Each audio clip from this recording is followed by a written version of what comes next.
पुणे विमानतळावरून होणाऱ्या उड्डाणांची गरज लक्षात घेत विमानतळावरती नवे टर्मिनल साकारून काही महिन्यांपूर्वी त्याचं उद्घाटन देखील झालं होतं।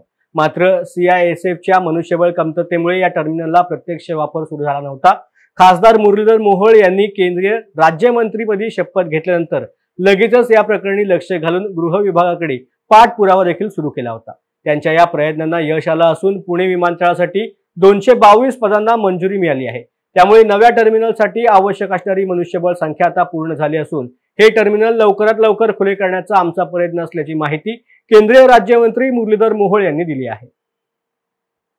पहिले सर्वे हा AIच्या माध्यमातून होणार आहे, त्यामुळे हा सर्वे झाल्यानंतर पुढच्या भूसंपादनाचा मार्ग आपला मोकळा होईल आणि रनवे एक्सपान्शनच्या विषयाला गती मिळेल। पुण्याच्या एअरपोर्टवरनं, पुण्याच्या विमानतळावरनं पुढच्या काळातली आपली जी काय पुणेकरांची किंवा एकूणच या सगळ्या पश्चिम महाराष्ट्रातील लोकांची अपेक्षा आहे ती निश्चितपणे पूर्ण होईल।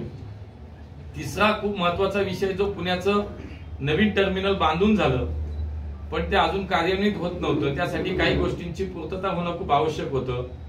एक म्हणजे तिथे असलेला CISFचा जो मॅनपॉवर जे आहे, आपल्याला मनुष्यबळ जे आवश्यक होतं ते खूप दिवस झालं आपल्याला ते मिळणं गरजेचं होतं आणि त्याला विलंब होत होता। आणि म्हणून मागे माननीय गृहमंत्री अमित भाई शाह यांना मी पत्र व्यवहार केला आणि 4 दिवसापूर्वी दिल्लीमध्ये त्यांची या विषयासाठी भेटही घेतली आणि त्यांना ही अडचण आम्ही त्या ठिकाणी सांगितली, त्यांना विनंती केली की आम्हाला CISFचा मनुष्यबळ आम्हाला आवश्यक आहे आणि आमचं टर्मिनल बांधून तयार झालंय।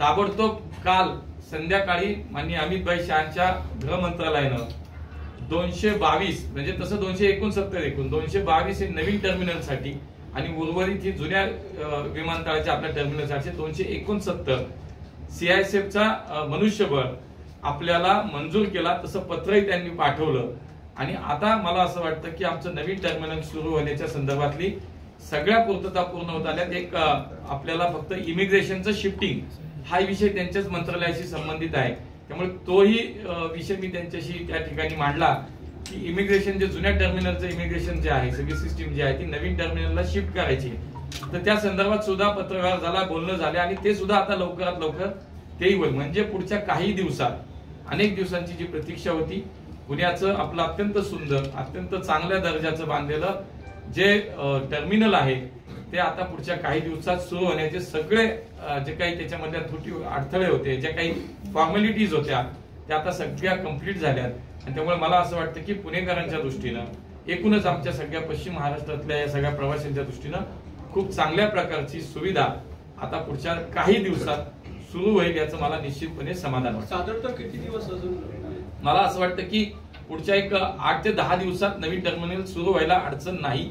त्यामुळे फक्त आता आपल्याला 1-2 किरकोळ विषय होते, याचं इमिग्रेशनचं शिफ्टिंग आता झालं आणि आता मंजूर झालंय आपल्याला।